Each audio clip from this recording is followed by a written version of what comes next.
Hi అందరికీ నమస్కారం. ఈరోజు నేను మీకోసం ఒక అద్భుతమైన సినిమాని తీసుకొచ్చాను. అది కూడా నిజ జీవిత సంఘటన ఆధారంగా చేసుకొని తీసిన సినిమా. ఇంతకీ సినిమా పేరేంటంటే ది మ్యాగ్డలెన్ సిస్టర్స్. ఇంకా డైరెక్ట్ గా కథలోకి వెళ్లే ముందు మీరు గనుక మన ఛానల్ కి ఫస్ట్ టైం వస్తే దయచేసి సబ్స్క్రైబ్ చేసి బెల్ ఐకాన్ ప్రెస్ చేయండి. ఇంకా డైరెక్ట్ గా కథలోకి వెళ్తే బేసికల్గా ఈ సినిమా కథ ఏంటంటే 1964 లో జరుగుతుందన్నమాట. ఆ టైం పీరియడ్ లో జరిగిన కథ ఇది. ఈ సినిమా స్టార్టింగ్ లోనే మార్గరెట్ అని ఒక అమ్మాయిని చూపిస్తారు. అందులోనూ ఈ రోజు మార్గరెట్ వాళ్ళ అక్కకి పెళ్లి అనమాట. దాంతో చుట్టాలందరూ వస్తారు, పలకరిస్తూ ఉంటారు. ఆ చుట్టాల్లోనే మార్గరెట్ తెలిసిన ఒక అతను ఉంటాడు అనమాట. అతను ఏంటంటే తన దగ్గరకు వచ్చి చాలా క్యాజువల్ గా మాట్లాడుతూ ఉంటాడు. అందులోనూ నీకు విషయం చెప్తాను రా అని చెప్పేసి తనని పక్కకి తీసుకెళ్తాడు. తీసుకెళ్లిన తర్వాత తనని అతి దారుణంగా మానభంగం చేస్తాడు. దాంతో మార్గరెట్ ఎంతగానో బాధపడుతుంది. ఆ తర్వాత ఈ విషయాన్ని తన అమ్మ నాన్నకి చెప్తుందనమాట. దాంతో మార్గరెట్ వాళ్ళ నాన్న కోపం వచ్చేసి ఆ పెళ్ళాడు వాళ్ళ నాన్నకి చెప్తాడు. దాంతో ఆయన కూడా కోపం వచ్చేసి తన కొడుకుని అతి దారుణంగా కొడతాడు. ఎలాంటి పని చేశారో నువ్వు అని చెప్పేసి తనని అక్కడి నుంచి తీసుకెళ్లిపోతాడు. పెళ్లి మొత్తం అయిపోయిన తర్వాత మార్గరెట్ ప్రశాంతంగా ఇంట్లో పడుకుంటుంది అనమాట. కట్ చేస్తే మరుసటి రోజు ఉదయాన్నే మార్గరెట్ వాళ్ళ నాన్న వచ్చేసి లేగు నువ్వు అర్జెంట్ గా బట్టలు చదువుకో అని చెప్పేసి అంటాడు. పాప మార్గరెట్ కి ఏం అర్థం కాదు, ఏం మాట్లాడుతున్నాడు మా నాన్న అని చెప్పేసి. దాంతో తాను కూడా బట్టలు చదువుకుంటుంది. వాళ్ళ ఇంటి దగ్గరికి ఒక కారు వచ్చి ఆగుతుంది అనమాట. దాంట్లో మార్గరెట్ ని కూర్చోబెట్టి వాళ్ళని ఒక ప్లేస్ తీసుకెళ్తారని చెప్పేసి తనని పంపించేస్తారు. మార్గరెట్ కి ఏం అర్థం కాదు, నానేమో పంపించేస్తున్నాడు. వాళ్ళ అమ్మాయి కిటికీలో చూసి ఏడుస్తూ ఉంటుంది అనమాట. కట్ చేస్తే ఇంకోవైపు బెర్న్ అని చెప్పేసి ఒక అమ్మాయిని చూపిస్తారు. ఈ అమ్మాయి ఏంటంటే కేవలం అమ్మాయిలు మాత్రమే ఉండే ఒక అనాథాశ్రమం ఉంటుంది అనమాట. అందులో పెరుగుతూ ఉంటుంది. అందులోను ఆ ఆశ్రమానికి పక్కన ఒక స్కూల్ ఉంటుంది అనమాట.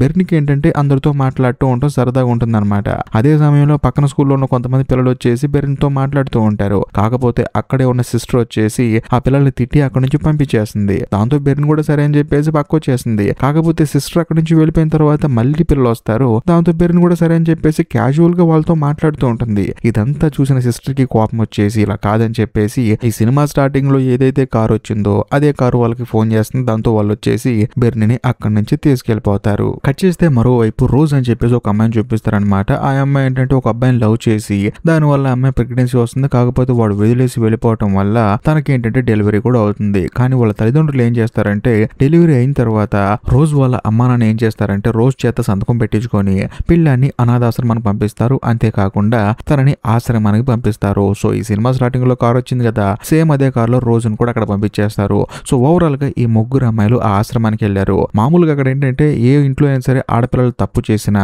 లేకపోతే వాళ్ళ మాట వినకున్నా సరే ఈ ఆశ్రమానికి తీసుకొచ్చి ఉంచుతారు. అందులోనూ వాళ్ళు చివరికి మారారు అని చెప్పేసి ఒక నమ్మకం వచ్చిన తర్వాత వాళ్ళని తిరిగి ఇంటికి తీసుకెళ్తారు. అది సంగతి. అందులోనూ అక్కడ సిస్టర్ బ్రిడ్జెట్ అని చెప్పేసి ఒక పెద్ద ఆవిడ ఉంటుంది అనమాట. ఆవిడే మొత్తం చూసుకుంటుంది. ఆ సిస్టర్ వీళ్ళతో ఏముంటుందంటే చూడండి అమ్మాయిలు, మీరు ఇక్కడికి వచ్చారు కదా, ఇక్కడ చాలా మంది సిస్టర్స్ ఆ తర్వాత చర్చి ఫాదర్స్ ఉంటారు. మీరు వాళ్ళ బట్టలు ఉతకాలి, అంతేకాకుండా మొత్తం శుభ్రం చేసుకోవాలి, అంతా మీదే పని అని చెప్పేసి అంటంతో వీళ్ళు కూడా సరే అంటారు. దాంతో ఆ రోజు ఏంటంటే అలా ముగ్గురు ఆ ఆశ్రమంలో వాళ్ళ ఫస్ట్ డేని స్టార్ట్ చేస్తారు. మరీ ముఖ్యంగా వీళ్ళు పాపం చేసిన తప్పేం లేదు. వాళ్ళ జీవితంలో జరిగిన ట్రాజడీ వల్ల వాళ్ళు ఎక్కడికి వచ్చారు. అందులోను పాపం వీళ్ళు బలైపోయారు. కట్ చేస్తే ఆ రోజు సాయంత్రం రోజుకి ఏంటంటే కడుపు నొప్పి వస్తుంది అనమాట. ఎందుకంటే డెలివరీ 2 days కదా అయ్యింది. దాంతో తనకి కడుపు నొప్పి వచ్చేస్తూ ఉంటుంది. అయినా సరే బెర్న్ మాత్రం పక్క నుండి తనను ఒక అక్కలా చూసుకుంటూ ఉంటుంది. ఆ తర్వాత ప్రేయర్ చేసుకుని ప్రశాంతంగా పడుకుంటారు. కట్ చేస్తే మరుసటి రోజు ఉదయాన్నే ఒక సిస్టర్ వచ్చేసి వీళ్ళందరినీ లేపుతుందన్నమాట. ఆ తర్వాత అందరూ శుభ్రంగా రెడీ అయిపోయి టిఫిన్ చేయడానికి వెళ్తారు. వెళ్లి చూస్తే టిఫిన్ చాలా చండాలంగా ఉంటుంది. కాకపోతే సిస్టర్స్ మాత్రం మంచి ఫుడ్ తింటారు. ఆ తర్వాత మళ్ళీ పని స్టార్ట్ అవుతుంది, బట్టలు ఉతకడం అనమాట. సిటీలో ఉన్న ప్రతి ఒక్క చర్చిలో నుంచి వీళ్ళకి బట్టలు వస్తూ ఉంటాయి. వాటన్నిటిని వీళ్ళు వాష్ చేస్తూ ఉండాలి. అదే సమయంలో బెర్న్ ఏంటంటే ఫస్ట్ రోజు కదా కొంచెం వాష్ చేయడం కుదరదనమాట. దాంతో పక్కనే ఉన్న క్రిస్పీనా అని చెప్పేసి ఒక అమ్మాయి ఉంటుంది. ఆ అమ్మాయి వచ్చేసి ఎలా బట్టలు ఉతకాలని చెప్పేసి నేర్పిస్తూ ఉంటుంది. ఇది చూసిన తర్వాత అక్కడే ఉన్న ఒక లేడీ ఏంటంటే పని చేయకుండా మీటింగ్ ఏంటని చెప్పేసి ఇద్దరిని తిడుతుంది. దాంతో బెర్నికి బేబచ్చగా కోపం వచ్చేస్తుంది. చేసేదేమి లేక సైలెంట్ గా ఉంటుంది. ఆ తర్వాత అందరు ప్రశాంతంగా రోజు సాయంత్రం పడుకుంటారు. కాకపోతే మార్గరెట్ కి ఏంటంటే అక్కడ ఉండటం నచ్చదనమాట. తప్పించుకుని వెళ్ళిపోదాం అని చెప్పేసి మెల్లగా లెగిసి వెళ్ళిపోతున్న సమయానికి బయట ఏదో సౌండ్ వస్తుంది. వెంటనే వచ్చి ప్రశాంతంగా మళ్ళీ పడుకున్నట్టు యాక్టింగ్ చేస్తుంది. కానీ చూస్తే మార్గరెట్ లాగే ఒక అమ్మాయి తప్పించుకుని పారిపోదాం చూసింది అనమాట. అందులో నా అమ్మాయి ఇంటికి కూడా వెళ్ళింది. కానీ వాళ్ళ నాన్న పట్టుకుని మళ్ళీ తీసుకొచ్చి ఇక్కడ పడేశాడు. అంతేకాకుండా అందరి ముందు పట్టుకుని పిచ్చ కొట్టుడు కొట్టి అక్కడే సిస్టర్ బ్రిడ్జెట్ ఉంటుంది అనమాట. ఆవిడే మెయిన్ హెడ్ కదా, ఆవిడకి చెప్తాడు వాళ్ళ నాన్న, సారీ అమ్మ, నా కూతురు తరపున నేను నీకు సారీ చెప్తున్నాను, ఇక మీదట ఈ అమ్మాయి ఇలా చేయదని చెప్పేసి అక్కడ నుంచి వెళ్ళిపోతాడు. అందులోను పాపం తప్పించుకుందాం అనుకున్న అమ్మాయి పరిస్థితి అయితే మామూలుగా ఉండదు. వాళ్ళ నాన్నే తనను కొట్టాడు. ఇది చూసిన తర్వాత మార్గరెట్ ఏమనుకుంటుందంటే మొత్తానికి మనం బయటికి వెళ్లకుండా మంచి పని చేసాము, ఒకవేళ బయటకు గనక వెళ్తే నా పరిస్థితి కూడా ఇదేమో అని చెప్పేసి తను భయపడిపోతూ ఉంటుంది. కట్ చేస్తే మరుసటి రోజు అందరూ ఉతికిన బట్టల్ని బయట ఆరేస్తూ ఉంటారనమాట. అలాగే రోజు ఏంటంటే బట్టలు ఆరేస్తున్నప్పుడు పక్కన పక్కన క్రిస్పినా కూడా పనిచేసుకుంటూ ఉంటుంది. అదే సమయంలో దూరంగా గేటు దగ్గర ఒక అమ్మాయి నుంచొని ఉంటుంది. అంతేకాకుండా ఆ అమ్మాయి పక్కన ఒక చిన్న పిల్లాడు నుంచొని ఉంటాడు. దాంతో క్రిస్పినా ఏమంటుందంటే, చూడు అక్కడ దూరంగా నుంచున్నాడు కదా వాడు నా కొడుకు, అక్కడ పక్కన ఒక అమ్మాయి ఉంది కదా ఆ అమ్మాయి నా సిస్టర్ అని చెప్పేసి రోజుకి జరిగింది మొత్తం చెప్తుంది అనమాట. మొత్తానికి నా పిల్లగాడు నాకు చూపించావని చెప్పేసి మెల్ల ఉన్న చైన్ తీసుకొని దేవుడికి దండం పెట్టుకుని ముద్దు పెట్టుకుంటుంది. ఆ తర్వాత వాళ్ళు అక్కడ నుంచి వెళ్ళిపోతారు. అలా కొంత సమయం గడిచిన తర్వాత ఆరిపోయిన బట్టలన్నీ మడతేసేటప్పుడు రోజు అడుగుతుంది అనమాట, ఎవరు వాళ్ళు అని చెప్పేసి. అంటే వాళ్ళ వచ్చినవాడు నా కొడుకు, ఆ తర్వాత మా చెల్లెలు, ఎందుకంటే నాకు మానసిక స్థితి సరిగా లేదని చెప్పేసి ఈ ఆశ్రమంలో జాయిన్ చేశారు, కాకపోతే మా చెల్లెలు మాత్రం నా కోసం నా పిల్లని తీసుకొస్తుందని చెప్పేసి మాట్లాడుతూ ఉంటుంది అనమాట. దూరం నుంచి చూసిన సిస్టర్ వచ్చేసి పని చేయకుండా మాట్లాడేంటని చెప్పేసి అంటంతో పక్కనే ఉన్న బెర్ని కోపం వస్తుంది అనమాట. ఏంటండి కనీసం మాట్లాడుకోకూడదు అంటున్నారు, అసలు మాట్లాడకుండా పని చేయడానికి మేమైనా యంత్రాలా అని చెప్పేసి తాను రివర్స్ లో మాట్లాడుతుంది. దాంతో సిస్టర్ కోపం వచ్చేసి క్రిస్పినాని ఆ తర్వాత బెర్ని తీసుకొని పైకి వెళ్తుంది అనమాట. కరెక్ట్ గా అదే సమయంలో సిస్టర్ బ్రిడ్జెట్ ఏం చేస్తుందంటే, నేను ఒక అమ్మాయి తప్పించుకొని పారిపోవాలని చూసింది కదా ఆ అమ్మాయికి బోర్డు గురించి చేసేస్తుంది అనమాట. అందులో ఇప్పుడు వీళ్ళిద్దరి గురించి ఈ సిస్టర్ ఆ సిస్టర్ చెప్తుంది అనమాట. దాంతో వీళ్ళకి కూడా ఒక బెత్తం తీసుకొని స్కూల్లో టీచర్ కొట్టినట్టు వీళ్ళని భయంకరంగా కొడుతుంది. ఆ తర్వాత వాళ్ళు అక్కడి నుంచి బయటకు వచ్చేస్తారు. అందులోనూ ఆ సిస్టర్ ఏంటంటే తప్పించుకొని పారిపోదాం అనుకున్న అమ్మాయికి ఫుల్ గా గుండు కొట్టేసి, ఇప్పుడు నువ్వు తప్పించుకుందాం అనుకుని ఒకసారి ఇంటికి వెళ్ళినందుకు ఇదంతా, ఇంకొకసారి కనుక ట్రై చేస్తే మాత్రం మామూలుగా ఉండదని చెప్పేసి ఆ అమ్మాయిని బయటికి పంపించేస్తుంది. పాపం ఆ అమ్మాయి ఏం చేయాలో తెలియక అలాగే వచ్చేసి అందరితో పాటు నుంచి పని చేసుకుంటూ ఉంటుంది. చుట్టూ చూసే ప్రతి ఒక్కరికి ఏంటంటే భయం మొదలవుతుంది అనమాట.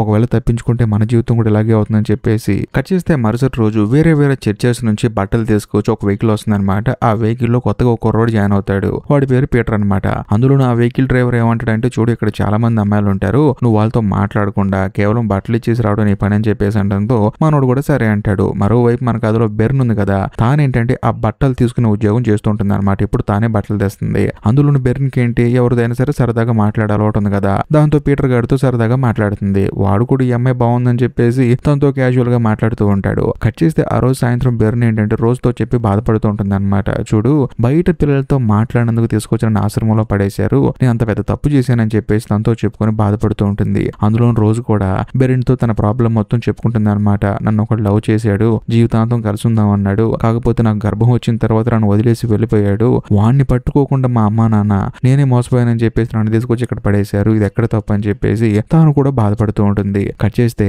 బెర్న్ ఏముంటుందంటే ఎలాగైనా తప్పించుకొని పారిపోవాలి ఇక్కడ నుంచి అని చెప్పేసి మరుసటి రోజు ఆ పీటర్ గడు వస్తాడు కదా, వచ్చిన తర్వాత వాడితో చెప్తుంది అనమాట, నువ్వంటే నాకు చాలా ఇష్టం, నేను పెళ్లి చేసుకోవాలనుకుంటున్నాను, నువ్వు కనుక నన్ను ఇక్కడ నుంచి తప్పిస్తే మన ఇద్దరం కలిసి హ్యాపీగా బతకొచ్చు అని చెప్పేసి అంటంతో పీటర్ గడు నమ్మడనమాట. దాంతో ఈ బెర్న్ ఏం చేస్తుందంటే పీటర్ గడికి ముద్దు పెడుతుంది. ఆ తర్వాత పీటర్ గడు కూడా సరే నువ్వేం కంగారు పడకు, సాయంత్రం నేను వస్తాను, నా దగ్గర 2 తాళాలు ఉన్నాయి, ఒకటి మెయిన్ గేట్ తాళం, ఆ తర్వాత మీరు ఉండే వార్డు తాళము తీసుకెళ్లిపోతానని చెప్పేసి అంటంతో ఈ అమ్మాయి కూడా సరే అని చెప్పేసి అంటుంది. కట్ చేస్తే ఆ రోజు సాయంత్రం పీటర్ గడు వస్తాడు, మెయిన్ గేట్ ఓపెన్ చేస్తాడు. కాకపోతే ఈ బెర్న్ నుండి ఆ గేట్ ఓపెన్ చేయడానికి భయపడుతూ ఉంటాడు. ఎందుకంటే ఇప్పుడు ఆ అమ్మాయి అక్కడ నుంచి మిస్ అయిపోయింది అనుకో, మనోడి మీద పోలీస్ కేసు వస్తుందని చెప్పేసి భయం వేసి నా వల్ల కాదు సారీ అని చెప్పేసి అక్కడ నుంచి వెళ్ళిపోతాడు. దాంతో బెర్న్ ఎంతగానో బాధపడుతుంది. సర్లే ఒక గేట్ ఓపెన్ ఉంది కదా, ఇంకో తాళం పగలగొట్టేసుకుని వెళ్ళిపోదాం అని చెప్పేసి డోర్ తాళం పగలగొడుతున్నప్పుడు ఆ సౌండ్ విని సిస్టర్స్ వస్తారు. ఇంకేముంది బెర్న్ అడ్డంగా దొరికిపోయింది.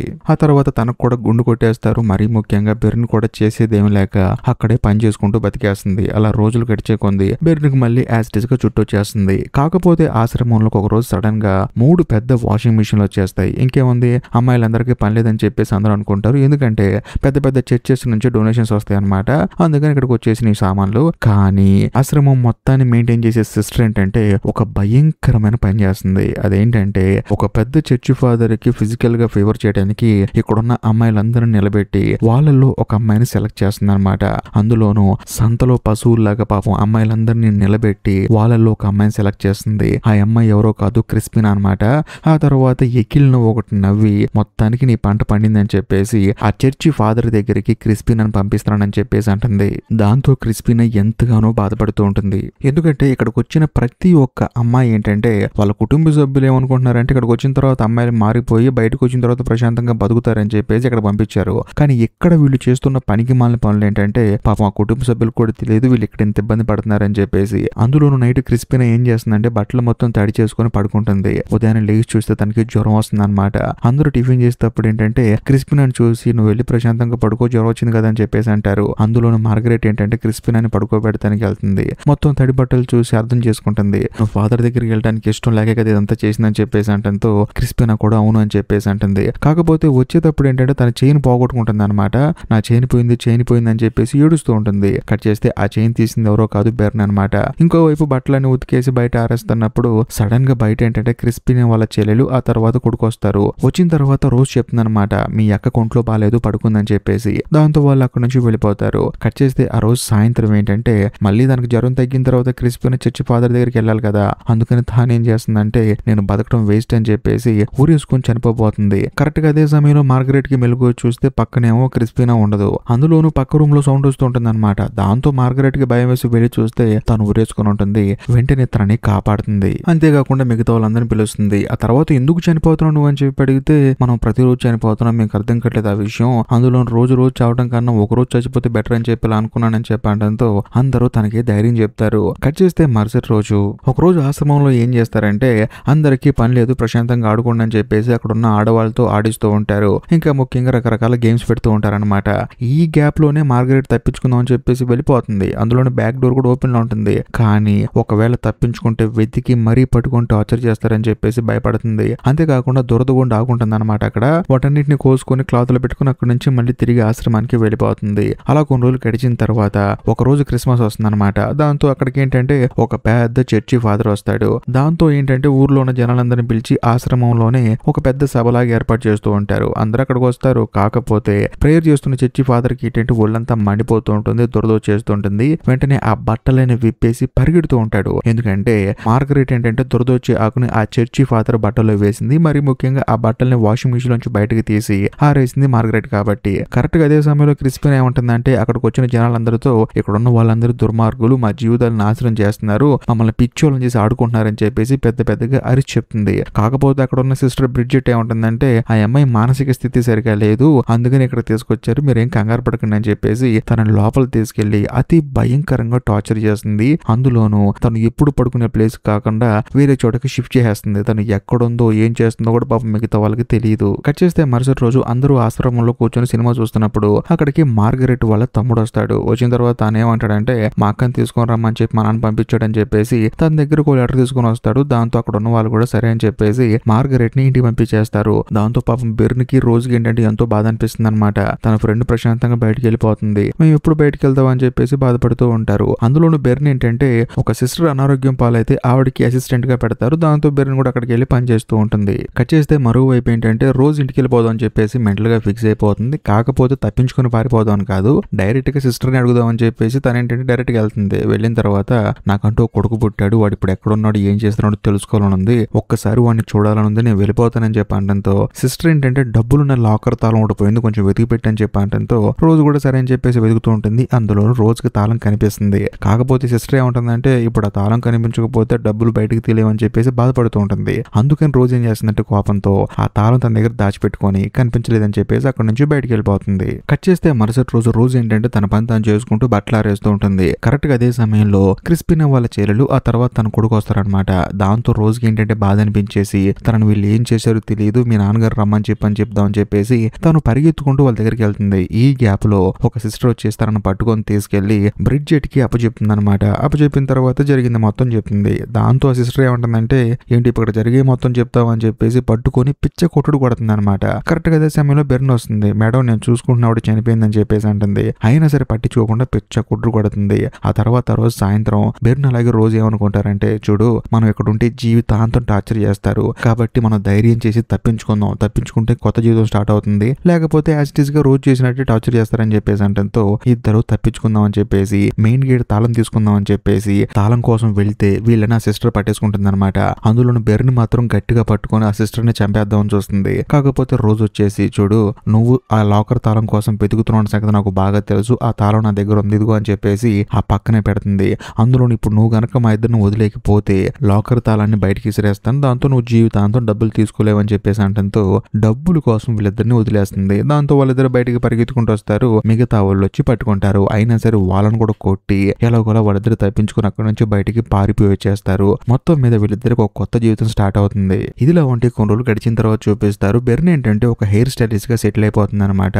ఒక రోజు రోడ్డు మీద నడుచుకుంటూ వెళ్తున్నప్పుడు సడన్ గా తను ఏదైతే ఆశ్రమం నుంచి తప్పించుకొని వచ్చిందో అందులో ఉండే సిస్టర్స్ ఏంటంటే సడన్ గా రోడ్డు మీద చూస్తారు. చూసిన తర్వాత వాళ్ళు ఏంటంటే ఏంటంటే ఈ అమ్మాయిని ఎక్కడో చూసినట్టుంది అని చెప్పి అనుకుంటూ ఉంటారు. అయినా సరే బెర్న్ మాత్రం వాళ్ళ ముందే ఏం చేస్తారన్నట్లు జుట్టు విరబోసుకుని ఊపేస్తూ ఉంటుంది. దాంతో వాళ్ళే స్టన్ అయిపోతారు. ఇంతటితో సినిమా అయిపోతుంది. కానీ ఇంకో ఇంట్రెస్టింగ్ విషయం ఏంటంటే మరీ ముఖ్యంగా బెర్న్ ఏమో హెయిర్ స్టైలిస్ట్ గా సెట్ అయిపోయింది. మార్గరెట్ ఏమో అసలు పెళ్లి చేసుకోకుండా ఒక టీచర్ గా సెట్ అయిపోయింది. ఇంకా ముఖ్యంగా రోజ్ అయితే ఒక వ్యక్తిని పెళ్లి చేసుకుని తనతో 2 ఆడపిల్లలను కంది. అంతేకాకుండా తన కొడుకు ఎక్కడున్నాడో కనుక్కొని వెళ్లి చూస్తే పాపం వాడికి 35 సంవత్సరాలు వచ్చాయి. అలా కొన్ని సంవత్సరాలు గడిచిన తర్వాత తాను కూడా చనిపోయింది. ఇంకా లాస్ట్ అండ్ ఫైనల్ గా క్రిస్పీనా అయితే తను ఎక్కడుందో ఏం చేస్తూ తెలియదు కదా. చివరికి తాను ఎక్కడుందంటే ఒక మెంటల్ హాస్పిటల్ ఉందన్నమాట. తనను చూడటానికి తన చెల్లెలు ఆ తర్వాత తన కొడుకు వస్తారు. మరీ ముఖ్యంగా తను ఎంతగానో ఇబ్బంది పడుతూ ఉంటుంది. ఎందుకంటే వాళ్ళు పెట్టిన టార్చర్ అలాంటిది అనమాట.